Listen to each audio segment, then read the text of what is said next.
Now let's see when and how to use the columns option. Suppose you have a document where you want to list a few things in bullets, say examples of something or applications of something.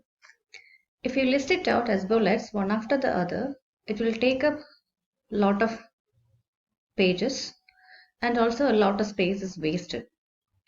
In such cases, you can use the columns option. To use it, select the matter first. Under the layout, select columns. You can have options like 2 columns, 3 columns, etc. Let me first choose 2 columns. Now your whole matter appears in 2 columns inside the page.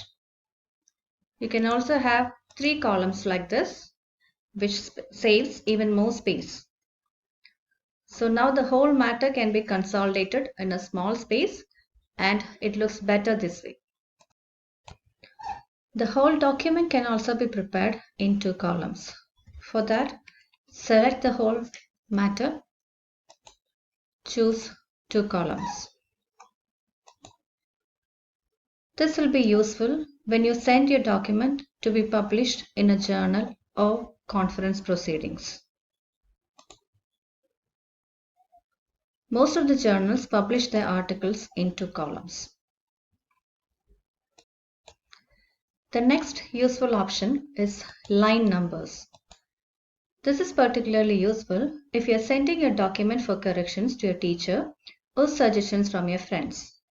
If the teacher wants to discuss the corrections with you, he or she can mention the line number and give corrections to be done in that line. To put line numbers, under Layout, select Line Numbers. You can choose different options based on whether you want the numbering to be continuous for the whole document or restart at each page. If the continuous option is chosen, the numbers will appear for each line which continues to the next page. Another option is to restart the numbering for each page. In that case, the first line in every page will start at 1.